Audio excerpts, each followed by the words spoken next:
Pala yun. Solar? Kala ko yun eh. Ba't ganyan kalakas ang ingay? Gawin mo. So kaya? Ito yung ating inverter. Ikinakabit na po.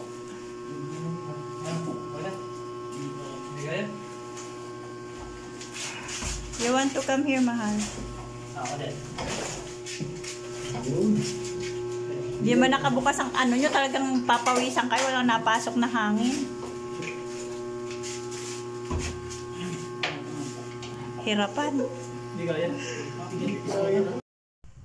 Hello mga katikya. Ayan, tayo po ay sa solar ngayon. Topic natin. Kami po ay nagpa-solar dito sa Mindoro. Kasi po ay always run out na lang here. Ito ay yung ilalagay dito sa baba yung battery. At yan po dun sa taas yan. Yan yung inverter. On-grid po ang aming solar. So, ibig sabihin ng on-grid, kapag run out, lilipat po siya sa solar. Off-grid ang tawag doon pag nag-run out. Pag on-grid, sa kuryente. Ayan. Ini-install pa lang siya. Inuna dito sa baba ikabit.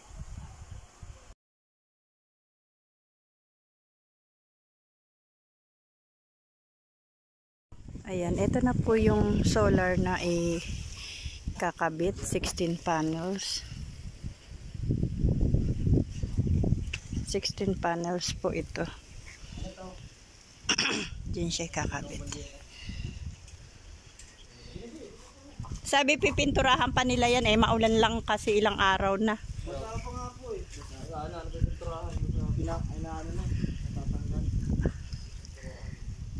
Dalawang araw nang nag-uulan hindi na. Pero babalik pa yun.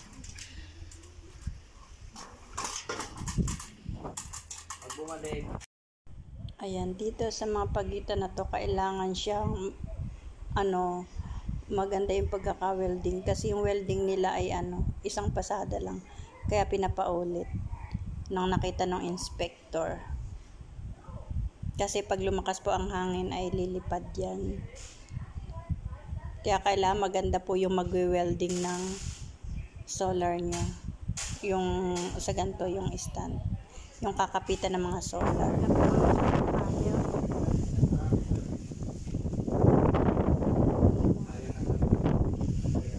Hi. Yun nga po ko, paano sa i-access tulad niya. Dito naman ang tinignan ko yung para sa maintenance Solar Ridge po ang install.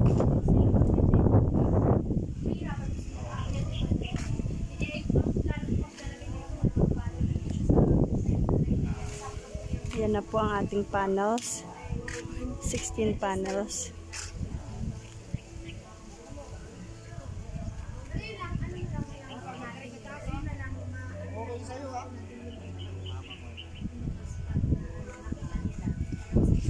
Explain pa sila sa additional na gagawin. Ito lang kuya, yung main. Yung ginawa ko kuya. Okay naman yun, kaya lang parang hindi kaya Dagdagan mo na. lang itong sa dalawa at apat. Tapos ang sana namin.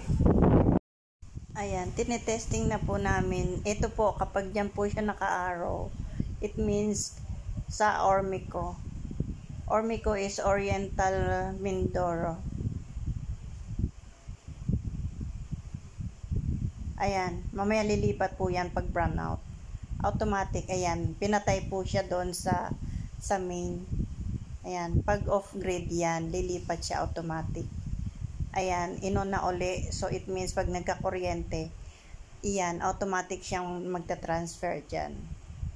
Tinitesting lang po kung gagana siya. Ayan na.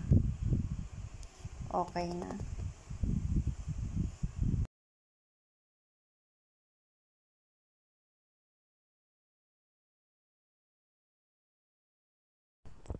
Ayan na yung setup niya.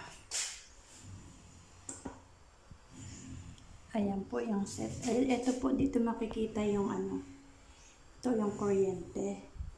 Ito po yung solar. Tapos ito yung battery niya. Pupunta dito sa bahay. Ito po yung yung monitor niya. Nasa inverter. Tapos ito yung battery niya. Ayan, full charge siya ngayon. Tapos ito po yung, yan yung umiikot. Ito po yung nagta-transfer pag brown out. Ito yung mga lahat naka-on siya. Ito yung breaker.